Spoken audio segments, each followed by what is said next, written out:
I'm Lindsay Ellenbogen, a Washington Hebrew member, and I serve on the board of the directors. Thank you for sharing this most holy of afternoons with us.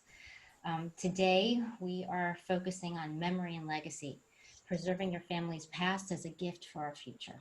If you've ever wondered, as I have, about a story a loved one told me and wanted to fill in the gaps, really understanding where memory left off and what else I could learn from those stories in our history. Today's for you. We are going to be learning from Leslie Maitland, a former award-winning investigative reporter for the New York Times and Washington Hebrew member. Leslie specialized in legal affairs and investigative reporting. She covered the Justice Department, but she was memorized since childhood by her mother's dramatic life story of romance and survival. She pursued that fascination and embarked on a 10-year period of historical research to write a nonfiction book, which she will be discussing sort of in context so that we can all take away the lessons and the techniques that she used. Her book, Crossing the Borders of Time, a true story of war, exile, and love reclaimed, followed her mother's escape from Germany through France and Cuba to a new life in the United States.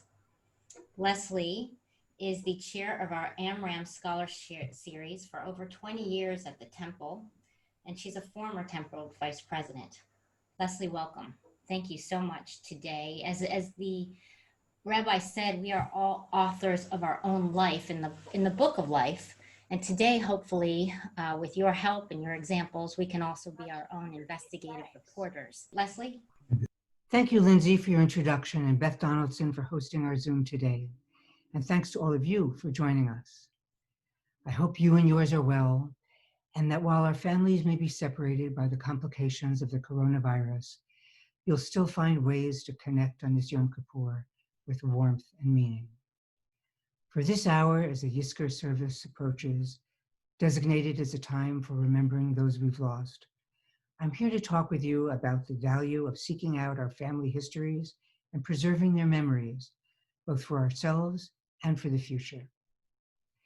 Now, the reason Rabbi Lustig asked me to discuss this with you is because he knows that the goal of preserving family history has been with me since childhood.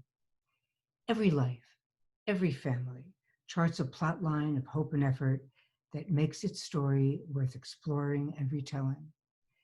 And I must say that in these times of historically epic challenge, I have found it especially helpful to reflect on the situations in which our ancestors struggled to overcome adversity and transmit their legacy. In my case, I may have been lured from an early age by the fact that my mother was a particularly compelling storyteller.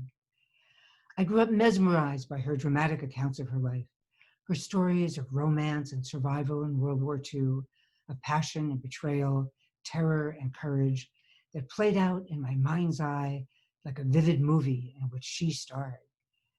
No doubt I was also influenced by the fact that as a child, I lived in an area at the northern tip of Manhattan that was home to so many German Jewish refugees that it was dubbed the Fourth Reich. And I was curious, how and why did these formal people come to be there? Yet my mother, Janine, told me she came from France, from over the ocean, and I long believed that I could see the Eiffel Tower across the Hudson River.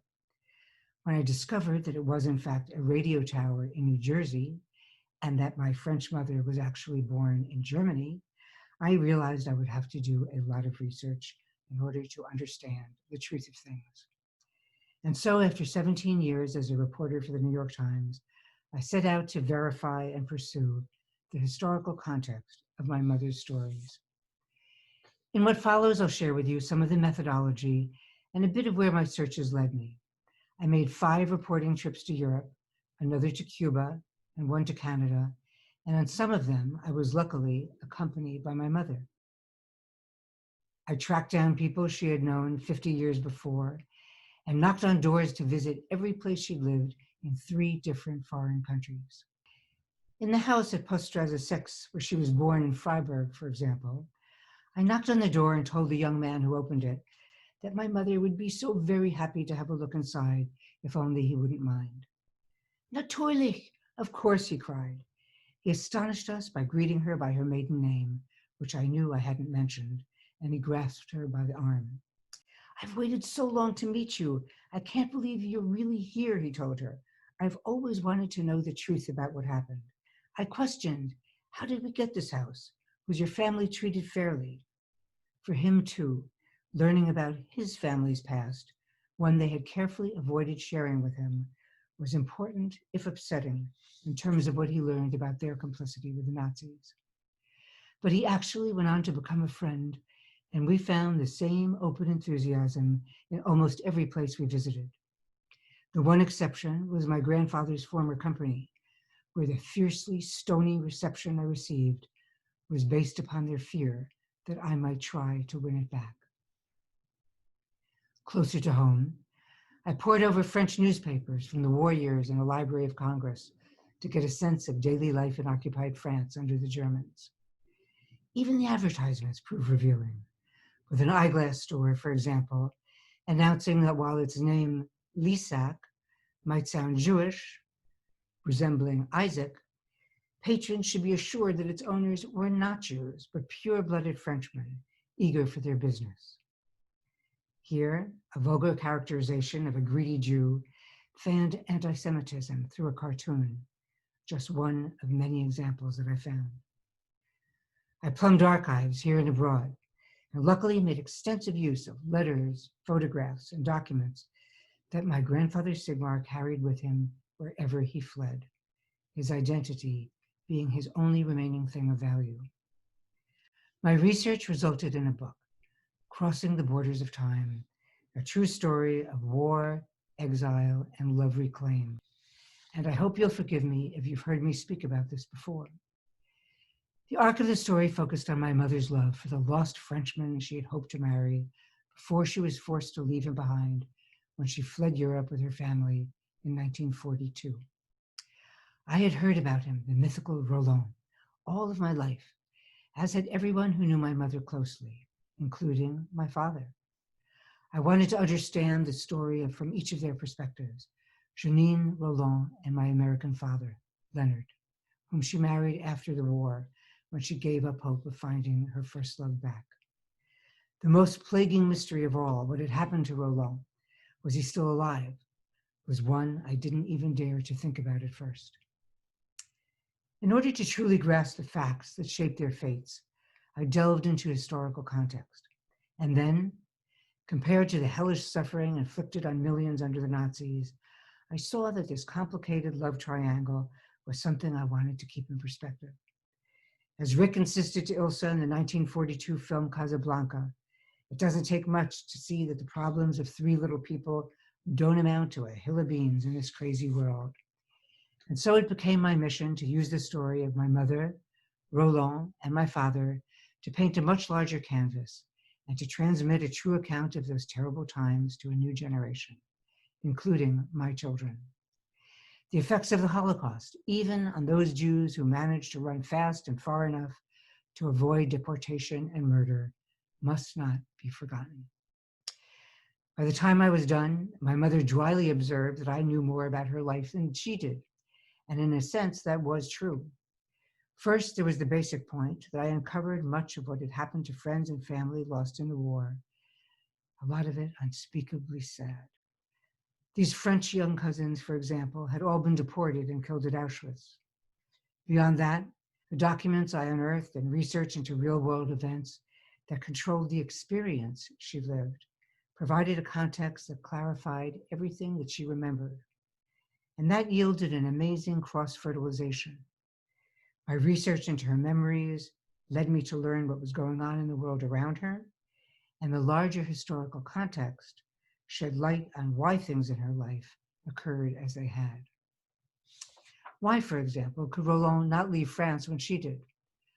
Why had the family remained in French Alsace, just a few miles from the German border, for a full year after France and Germany declared war on each other, a period that allowed Janine and Roland to meet and fall in love? Why had my grandfather been arrested and imprisoned by the French under suspicion of being a German spy when he was so clearly and desperately fleeing the Nazis? Why had my mother's brother left the family to enlist in the French Foreign Legion and to go ship off to Morocco? Here you see a picture of the family together posing for a portrait just shortly before he left. Possibly they thought their last picture together. He was just 16 years old. Then later, why had the family, finally escaping to Cuba, been forcibly been detained for months, incommunicado, in a refugee camp? Here you see a story about it in a newspaper. My mother didn't always know the answers to these questions, but official archives of Jewish and government agencies, as well as historical accounts, made everything clear.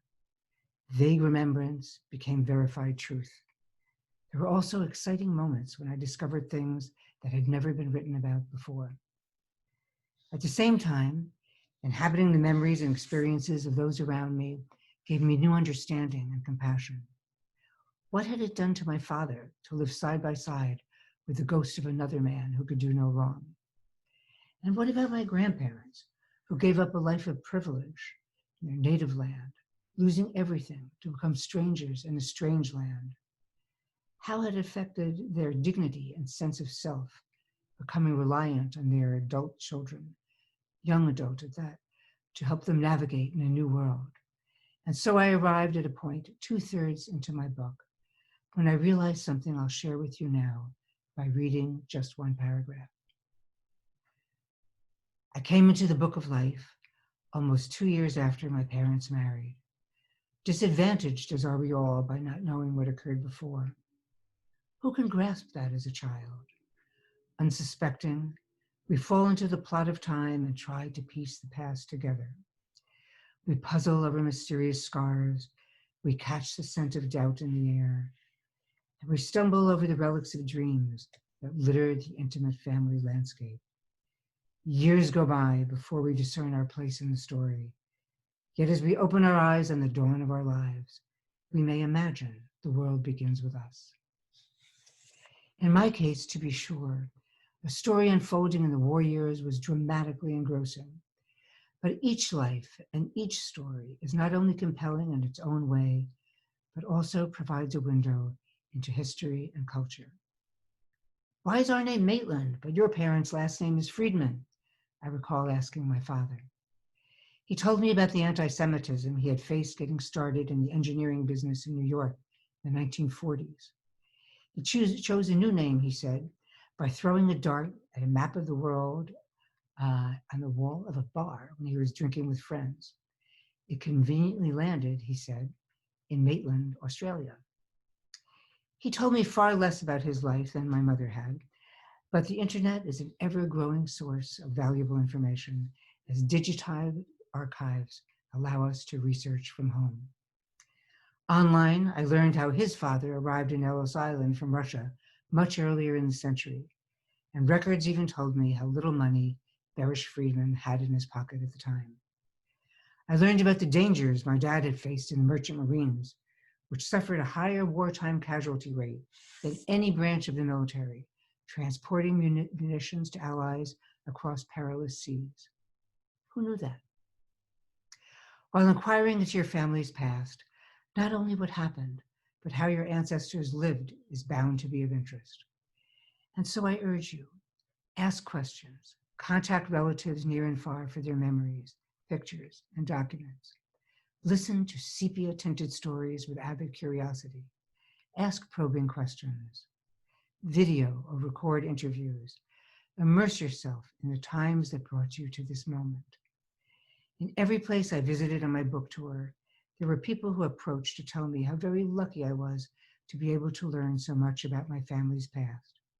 To be sure, there is no time to waste, so begin collecting now. From my mother, for instance, I learned about the Jewish customs that had broadly prevailed in pre-war Germany. As a girl, she was obliged to deliver matzah to her father's non-Jewish customers at Passover time. The tradition apparently stemmed from the effort to prove that no Gentile blood had been spilled in its making, a rumored ingredient. On Yom Kippur, at a break during services, worshippers commonly sniffed roses or coffee grinds from small silver boxes in an effort to boost spirits weakened by fasting and prayer. It was psychologically illuminating to learn that my mother, as a child, had been obliged to write an annual letter to her parents at Rosh Hashanah to confess her faults in the previous year and to pledge to do better. She humbly acknowledged that she owed them everything. In this one from 1934, for example, she said, "In the last year, I was sometimes bad. For that, I ask you from the bottom of my heart to forgive me. May God make me do only good things and give you all the love and luck you deserve. So wishes your faithful daughter." These girlhood letters told me much about the sense of obligation to her parents I saw her demonstrate on a daily basis, and about the demands she always placed on herself, putting everyone else's need first. I knew that my grandfather served in the army in World War I, and here you see him looking a bit like Charlie Chaplin in the first row, second from the left. But when I found a telegram in purple pencil sent to him to the front in 1915, telling him to come home immediately because his father was gravely ill, I participated in the shock of receiving such urgent news. I jumped up from my chair to locate a photograph I had taken in Germany of my great-grandfather's tombstone, and I shuddered to realize, studying the date of his death, that my young soldiering grandfather could not have made it home in time to say goodbye. In German archives, I found the front page of a local Nazi Party newspaper, Der Allgemeine, that in 1933 listed my grandfather's business as one of the Jewish-owned companies that Germans were told to boycott. I found visas and identity papers that enabled me to track exactly the time and place of the family's stops along the way of a 4-year-long route of escape to freedom. And by reading a great deal about the rise of fascism in Germany, I came to understand what it means to see your homeland change before your eyes, cruelly transfiguring even the main street in your hometown. Harsh restrictions soon controlling everything. The horror of becoming a victim of anti-Semitism and hate as neighbors turned a blind eye, or even worse, took advantage of the situation. To see norms of civilized society and democracy erased. Yes, to hear the ugly things said out loud. "Don't kid yourself, it could happen here," my mother used to tell me at a time 15 years ago when I could not believe her. She was an intensely patriotic, naturalized American, but she was also sufficiently clear-eyed to brand herself as a Jew by wearing a small golden mezuzah on a chain around her neck when she accompanied my father to certain business meetings where hearing offhand anti-Semitic slurs was uncomfortably common. Her mezuzah protected her like an amulet around her neck. I'd be lying by omission if I didn't tell you now that I have thought about her warnings often in the past few years, since we've heard about the chants of "Jews will not replace us" on streets in Virginia and witnessed the horror of 11 Jews shot to death and 6 more wounded in a Pittsburgh synagogue. We have known such tragedies to strike before. What message should we take from the past? What can it teach us? What does it mean when my own daughter Ariel, just this month, has repeatedly texted me in all caps with a barrage of exclamation points, urging me to apply without delay for German citizenship for our family? Should we really be considering fleeing back to the place where her great-grandfather fled not a century ago? There are reasons, personal and societal, to study what has come before us. So let's discuss them, and I'll be happy to answer any questions. Thank you. We have we have a raised hand, and we have a question that came in through the chat. Okay. I think since I'm on the chat, I'll just go ahead and read that to you, if I may.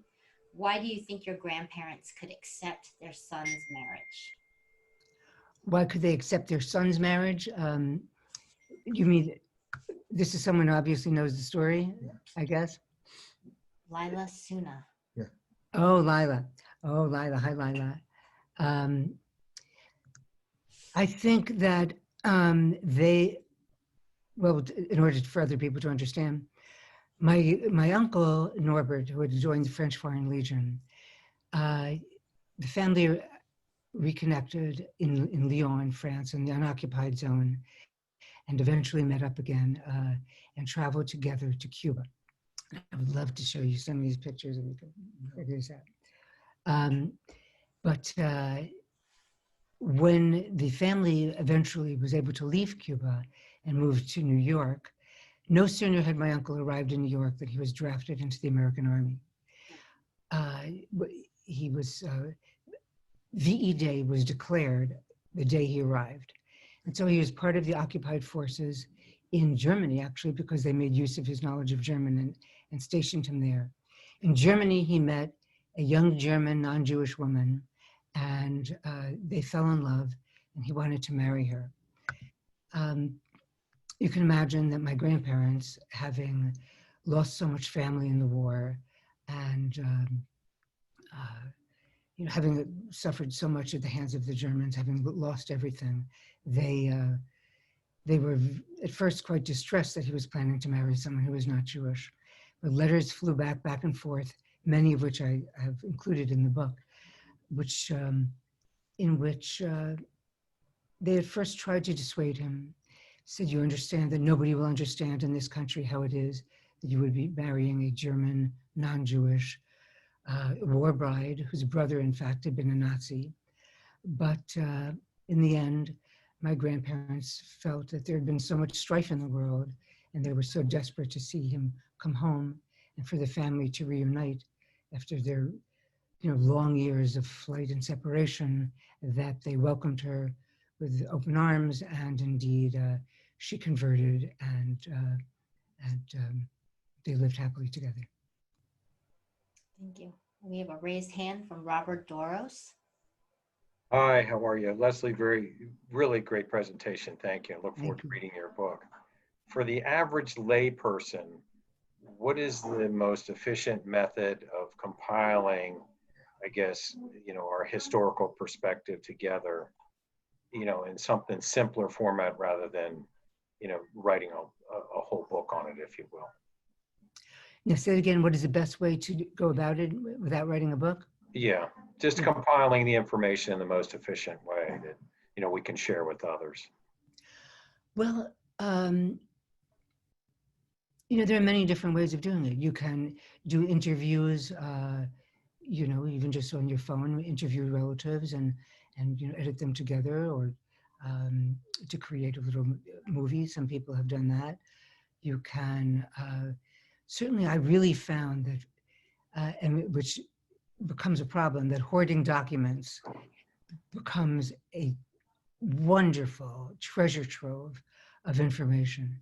And I truly could not have written a book of the length of my book, which is substantial and so based in reality, had not my grandparents saved everything.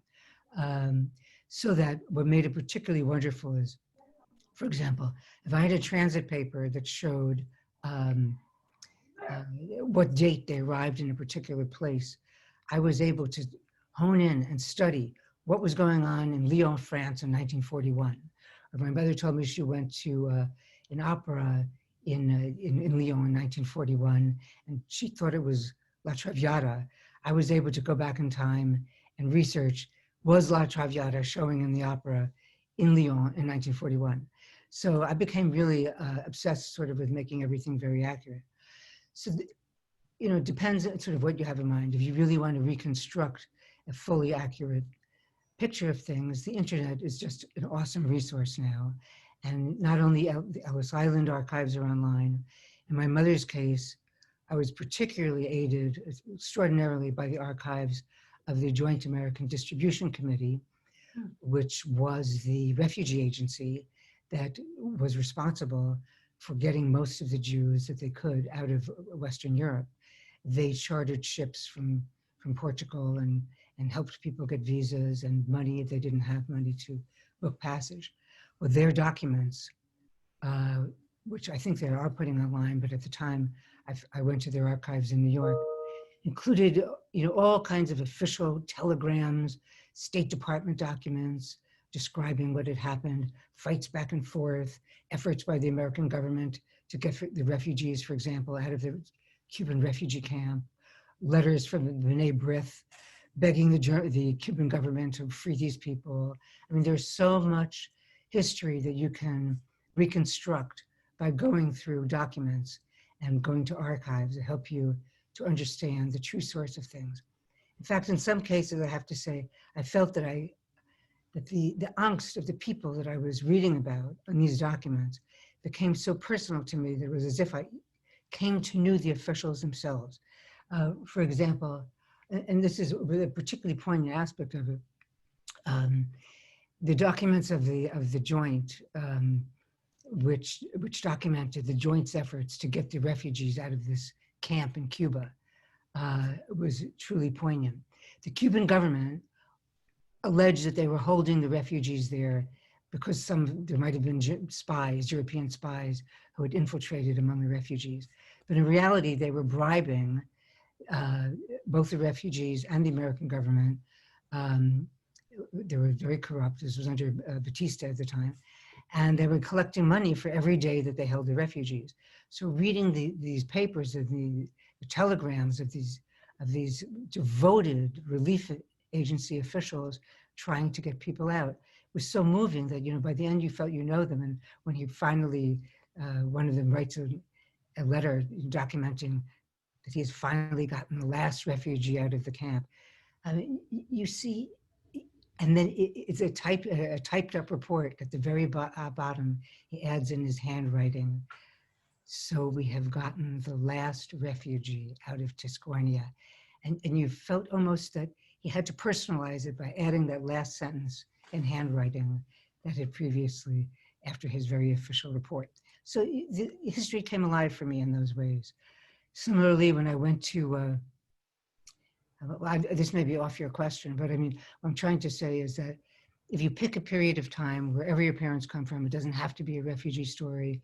Let's say of your family lived in, you know, in the 1950s, you read up about the period of the 1950s, find out where they were, what was going on at the time. Truly, every story can be interesting. When I learned about, you know, my father's father coming here, what he had endured. He loved opera, but he had no music when he came, and how he would go up, save his pennies to get, you know, to the top row of the Metropolitan Opera to hear opera, just to be there and hear the music and sing as he worked. So you know, there's so much poignancy in preserving these stories of other times that come alive in your mind in a way that it might not have before. So you know, I really encourage people to ask questions of people in their family, ask them what pictures they have. I contacted my mother's cousins. They sent me pictures that I didn't have. I was able to track down, you know, people in other countries. And I have to tell you one story that was particularly amazing. I really wish I could send you this picture. Can you get me to look at your picture? I could cry, I can't send you this one picture. I will, I really wish I could, but one of the most amazing things that happened to me in this entire process was this. After my book came out, and there's a picture in the book of the ships that they took. They had taken a ship from, one ship from Marseille to Casablanca, and then a different ship they had to take from Casablanca to Cuba with several frightening stops along the way. But one morning, long after the book came out, I was lying in bed, and I as is my naughty habit, I checked my email lying in bed first thing in the morning, and I see that I have an email from a man in Spain, Jose Luis Serrano. And he tells me that he had been researching his great uncle. His great uncle had been a freedom fighter in the Spanish Civil War. And so he tells me that it turned out that after Franco won, his great uncle had escaped from Spain into unoccupied France. And it so happened that his uncle had been on the same ship as my mother's family going to from Casablanca to Cuba. When it stopped in Veracruz, his great uncle had gotten off. But he had read my book, and he had been searching in the archives in Salamanca for information about the ship, because it followed, there were people who had gotten off the ship in, the other Spanish Civil War fighters who had gotten off the ship in Veracruz in Mexico. And in the archives there, he found pictures that had been taken by a Jewish refugee who had been on the ship, who was a photographer. And this photographer had taken a picture of my grandparents and my mother on shipboard on the day that they left Europe. And so there, all of a sudden, on my little iPhone, I'm looking at a picture of my grandmother, my grandfather, my mother, surrounded by refugees, waves all around them, the Senegalese soldiers who were returning to North Africa after France capitulated in the war were there in their red berets. And the immediacy of that moment of having heard about their escape from Europe, all my life. And all of a sudden, there one morning on my little iPhone, because a Spanish man was researching his family, to all of a sudden see my grandparents and my mother on shipboard on the high seas from, leaving France. How amazing was that? Just incredible. And I have a website, lesliemaitland.com, where I will post today a picture of that picture so that you can see it, because it's so incredibly amazing. Thank you very much. Any other questions?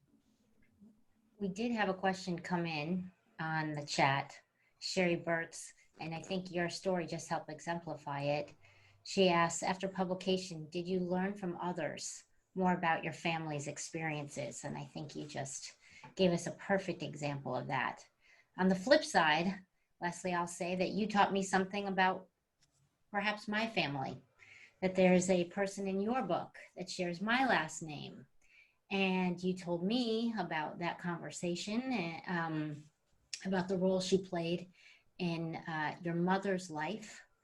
And I've gone back since, and we're trying to trace a little bit more. I know that Ellenbogen is my husband's family, and my husband's grandfather came from Vienna. The woman in your book, Fräulein Ellenbogen, sold coffee, and she lived on the top floor of their apartment, and she was a businesswoman. And so that spoke volumes to my mother-in-law, who is now going back and searching more, and trying to understand more about my grandfather's role. My husband's feels like my grandfather. It's been 20 years. My husband's grandfather's role, and how he helped bring many people over when he came to the United States. But so it goes both ways. Yeah. We learn from you, and perhaps your audience learns from us. We also have a question that came from a raised hand. And Zach, if you would like to ask your question. Yes, good Yontif, Mom and everyone. It's, maybe a silver lining of this pandemic is that we're all apart, but then we're together in some ways and being able to cross some borders and distances that we couldn't have otherwise. So it's fun to be able to sort of join your peanut gallery here. And also to just sort of say it's, what a kind of relief it is knowing that when all of our families come with such kind of, weighty histories and everything people had to do to survive to come to this day, to have it all sort of compiled together in one book and not just sort of, lost to memory and time, and what other avenues people can find, be it a slideshow, a book, audio recording, to capture those moments. It's such a blessing to have. And then one thing that I've still remained sort of particularly curious about, and you mentioned at the upfront, was how you grew up with these stories and you would hear them from Nana as a little girl, and she would kind of enchant you with them. But then as you became a professional journalist and as your own professional curiosity became piqued and you started to dig into the facts, how did you navigate, or were there, situations where it was diverged a little bit with what she would, remember differently decades in the past versus what you were finding in the historical record? Well, first I have to tell everybody that Zach, my son, was my best editor on this book. He read everything, he commented on everything, he advised me on everything. He was a really, really great editor for me in every way. And he asked a very good question, because I was astonished how much my mother's memory was impeccable. In fact, when we were in Lyon once, we were looking for the house where those French cousins lived who had been deported. And she stopped in front of a door and she said, "This is the place." But I looked at the address on the street, and the street name was not the street name we had for their address. And she said, "I don't care what the street name is. This is the door." It was an unmistakable door. It was a beautiful door. And in fact, I have a picture of the door in the book. And she kept insisting, but I kept saying, "But look, she was at 99 Rue Hotel de Ville, and now this was 99 Rue Edgar Herriot." So then I saw a policeman. I went over to the policeman and I said, "Excuse me, is it possible that this street had a different name at one point?" Sure enough, he said, "Yes, this street used to be called the Rue Hotel de Ville, but after the war, they changed it and they named it for the mayor of the town." So she was uncanny in her ability to remember things and lead me to the right places. In all the research, there was only one story, which in many ways was the most dramatic story of all, in which she was wrong. And that was this. My mother always told me that on the night she left France, she and Roland had decided to spend one night alone together. She had never been allowed out on a date in her life before, but now the family was in Marseille, waiting to leave the next day for Casablanca. He had followed her, Roland, on a train going from Lyon to Marseille. And he booked a room in another hotel. She was in a hotel. Her parents were in the same hotel with her. And they made a plan that after the parents went to bed, she would sneak out of her hotel room and meet him, and they would go to his hotel room, and they would have one night of love together. So, as a girl, oh my God, this was so romantic, so incredible. And she told me how she'd packed her blue silk pajamas in a paper bag to bring with her to this first assignation of her life, and where she expected that they would consummate their love. He would have no part of it because he was terrified that she would become pregnant and be on the high seas. And besides, he wanted to marry her before anything happened between them of that nature. But she tells the story that they were in bed in this incredibly seedy hotel room in Marseille when all of a sudden they hear stomping on the boots on the stairs, soldiers coming up the stairs, banging, people screaming, looking for Jews, searching the hotel for Jews. And that she claimed they were terrified. They jumped out of bed. Roland jumped out of bed, ran to the window, opened the window. They climbed out the window onto the roof of the hotel, waited on the roof of the hotel. The whole city spread before them, the port, the lights of the port, ships at sea, while they waited for hours in the cold March wind for the Gestapo to leave the hotel. Well, when I went and did my research into this story, I discovered that they had left Marseille in March of 1942. The Germans had not arrived in the south of France until November of 1942. So I realized that there was a big mistake in her story. How is it that she had the Gestapo marching into the hotel room when the Germans were not there yet? And I realized that she had fallen asleep that night in the hotel room, and that this whole story of the Gestapo marching in had been a dream. And because she said that when she woke up in the morning, somehow they were back in the bed and nothing had happened, but she remembered that they had spent a good part of the night on the rooftop. Turned out not to be the case. But that was actually the only instance in the whole book in which her memory proved incorrect. And I later found others to verify that the historical version was accurate, and hers was a very vivid, dramatic memory, but not too true. Another question from the chat. Oliver Wolf, was there ever resentment from your father, given that your mother often talked longingly of the man she initially wanted to marry back in France? Yes, there was, and I do go into that a great deal in the book. I think that he spent a good part of his life trying to make her jealous, try to win her attention exclusively. And so the marriage was complicated. I do go into that maybe in ways that didn't make all my family happy, because I did talk about his infidelities, which I think were probably sparked by his recognition that in her heart there always lived this other man. And so I must say that as a child, I tended to see everything from her point of view. But when I wrote the book and I really tried to inhabit the lives of each of the people I wrote about, whether it be my parents or whether it be a French mayor forced to govern under the heels of an occupied German commandant, but seeing things from everyone else's point of view, I suddenly had a new compassion for my father and what the triangle had meant to him. And so that's another virtue, I think, of studying your family history, that you do get once you really get into it and put yourself into the lives of your family members, you can appreciate better where they're coming from, and why they act as they do. Why it was that my mother at the end of her life had moved to Chevy Chase.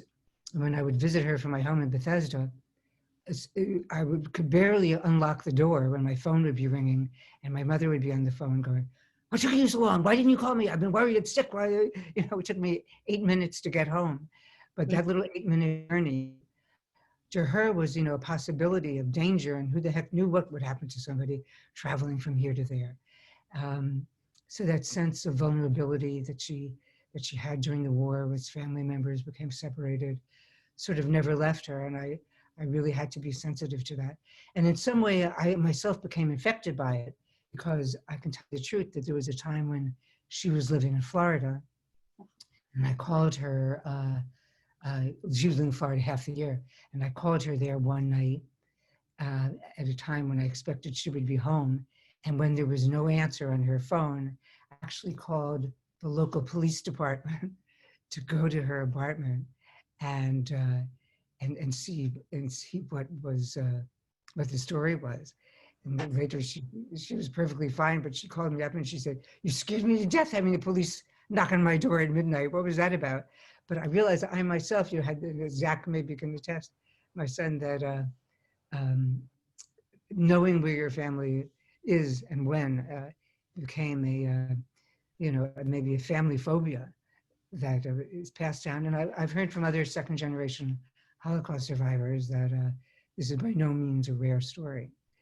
But so I think it gives you an added appreciation of your family members' attitudes, foibles, weaknesses, bravery or perseverance or whatever, good and bad, to understand their life history. And in that one paragraph I read to you before, there was such a illuminating moment for me to realize that history isn't just out there. History has been going on all along, and when we enter our lives, there's things have happened to the people that we come to know as our family. It behooves us to know that history, to really understand where we fit in that chain of time, in that stream of time. And so I think it was over the course of working on the book, almost like a period of psychoanalysis for me, because I came to understand so much of my own background and what that was. I know, Zach, do you think that's true? Yeah, I think so. I mean, it was just kind of incredible to watch you put together these documents and these puzzle pieces, and almost seeing like this map unfurl a little bit as new pieces of knowledge were there, and just being able to, sort of just reimagine the story differently through the perspectives of the various family members. And I'm sure, just as the prior question was getting at, like a love story through one lens is also, difficult, more challenging through your father's lens. And I think just coming out of it at the end, appreciating family members as people who are dealing as best they could with challenging times, extraordinarily challenging times, and just sort of respecting them for that and loving them more for that. Because I think it's through maybe some appreciating that weakness and vulnerability that you get to see them and appreciate them more. Yeah. And I should say, just so you all know, this book was not published until after my father's death, so that there were things that I was able to talk about that I would not have comfortable discussing, had he still been alive. So, Leslie, we have time for one more question. okay. And it's from Dan Ladd. And then we have an important comment I'd like to close with.